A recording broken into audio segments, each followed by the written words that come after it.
हमारे चैनल को सब्सक्राइब करना न भूले और बेल आइकॉन प्रेस करें ताकि ऐसे और वीडियो का नोटिफिकेशन आपको मिलता रहे। भरत की चित्रकूट यात्रा के बाद अयोध्याकांड समापन होता है। शुरू होता है अरण्यकांड। तो आइए शुरू करते हैं अरण्यकांड। अरण्यकांड अरण्यकांड में राम, सीता तथा लक्ष्मण दंडकारण्य में प्रवेश करते हैं। ऋषिमुनियों से भेंट, खरदूषण से युद्ध, मारीच की माया और सोने का हिरण, रामवीरा और सीता की खोज। तो आइए शुरू करते हैं अरण्यकांड के प्रथम भाग ऋषिमुनियों से भेंट। ऋषिमुनियों से भेंट। अत्रि मुनि से विदा लेकर राम ने दंडक वन में प्रवेश किया। बड़ा हरा भरा और घना वन था। भांति भांति के जीव जंतुओं और पशु पक्षियों की आवाजें सुनाई पड़ रही थी। जहां तहां मुनियों के आश्रम थे, जिनमें से बेददबनी आती थी। श्रीराम के आने का समाचार पाकर ऋषिमुनि बड़े प्रसन्न हुए और उन्होंने राम को अपना दोह बताया। मुनि बोले, हाँ, वन में अनेक राक्षस तरह तरह का रूप बनाकर घूमते रहते हैं और अवसर पाकर हम लोगों पर हमला कर देते हैं। राम ने उनकी बातें ध्यान से सुनी और उन्हें ढांढ दिया। वह रात उन्होंने मुनियों के साथ आश्रम में ही बिताई। अगले दिन राम, लक्ष्मण और सीता ने और भी घने वन में प्रवेश किया। कुछ दूर जाने पर एक विशाल शरीर और लंबी बाहों वाला दानव मिला। उसने झपटकर सीता को पकड़ लिया और राम लक्ष्मण से डपटकर बोला, ढोंगियों, तुम कौन हो? मुनि का भेष बना लिया है और ऐसी सुंदर स्त्री लिए घूम रहे हो। यह मेरे काम की है, भाग जाओ। राम ने पूछा, तुम कौन हो? वह गरज कर बोला, मैं महाबली विराट हूँ। जल्दी भागो, नहीं तो फाड़कर खा जाऊंगा। राम लक्ष्मण ने उन पर बाणों की वर्षा शुरू कर दी। विराट क्रोध से पागल हो गया।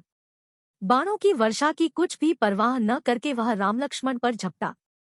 दोनों भाइयों को अपनी लंबी भुजाओं में जकड़कर वह एक ओर को चल पड़ा। यह देखकर सीता जोर जोर से रोने चिल्लाने लगी। राम लक्ष्मण ने उसके दोनों हाथ मरोड़कर तोड़ डाले। तब राक्षस जमीन पर गिर पड़ा। राम लक्ष्मण ने एक बहुत बड़ा गड्ढा खोदा और ठोक पीट कर उसे जिंदा ही जमीन में गाड़ दिया। वहां से चलकर राम शरभंग मुनि के आश्रम में पहुंचे। शरभंग मुनि ने कहा, आपके दर्शन से मेरी लालसा पूरी हुई। आपने अच्छा किया कि यहाँ आ गए। ऋषि मुनियों की रक्षा हो जाएगी। आपको देखने के बाद अब मैं और कुछ नहीं देखना चाहता। इतना कहकर शरभंग मुनि जलती हुई चिता में समा गए। अनेक ऋषिमुनि वहां जमा हो गए। उन्होंने हड्डियों के ढेर दिखाकर राम से कहा कि ये ऋषियों के कंकाल हैं, जिनको राक्षसों ने खा डाला है। राम ने कहा, डरे नहीं, मैं राक्षसों का नाश कर दूंगा। अब राम सुतीक्ष्ण मुनि के आश्रम में पहुंचे। सुतीक्ष्ण मुनि अगस्त्य ऋषि के शिष्य थे और भगवान के बड़े भक्त थे। श्रीराम का स्वागत सत्कार कर उन्होंने भी राक्षसों के अत्याचार की कहानियां राम को सुनाई। उस दिन राम लक्ष्मण और सीता सुतीक्ष्ण के आश्रम में ही टिक गए। अगले दिन वे फिर चल पड़े और दंडक वन के विभिन्न स्थानों में रहे। सीताजी कहती, आर्यपुत्र, वन में रहकर राक्षसों से बैर मोल लेना मुझे ठीक नहीं जान पड़ता। राम ने उत्तर दिया, भद्रे, हम लोग क्षत्रिय हैं। हमारा धर्म है पीड़ितों की रक्षा करना, शरण में आए हुए की मदद करना। ऋषियों को मैं भगवान भरोसे कैसे छोड़ सकता हूँ? इस प्रकार दंडक वन में घूमते घूमते 10 वर्ष बीत गए। लौटकर वे फिर सुतीक्ष्ण मुनि के आश्रम में आ गए। सुतीक्ष्ण ने उन्हें अगस्त्य ऋषि से मिलने का परामर्श दिया। सुतीक्ष्ण के आश्रम से 5 योजन दूर आर्य श्रेष्ठ अगस्त्य ऋषि का आश्रम था। राम, लक्ष्मण और सीता उसी ओर चल दिए। मार्ग में श्रीराम ने बताया कि भगवान अगस्त्य ही सबसे पहले विंध्याचल को पार कर यहाँ आए। उन्होंने ही दक्षिण दिशा का द्वार खोला। उनसे राक्षस डरते हैं और उन्हीं के भरोसे दूसरे ऋषि यहाँ आ पहुंचे हैं। उनके दर्शन कर आज हम धन्य होंगे। उन्हीं की आज्ञा से हम वनवास का शेष समय काटेंगे। श्रीराम के आने का समाचार पाकर अगस्त्य ऋषि बाहर आए। राम, लक्ष्मण और सीता ने उनके चरणों में प्रणाम किया। मुनि ने सबको आसन देकर कंदमूल फल खाने को दिए। राम को तरह तरह के उपदेश देकर बोले, अच्छा किया आप यहाँ तक आ गए। मैं स्वयं आपसे मिलना चाहता था। आपका सब हाल मैं जान चुका हूँ। आपकी शक्ति भी जानता हूँ। राक्षसों को मारकर जनस्थान की रक्षा करना आपका काम होगा, जिससे ऋषिमुनि यहाँ बैठ कर के जप तप कर सके। यह कहकर अगस्त्य ऋषि ने दिव्य अस्त्र शस्त्र राम को दिए।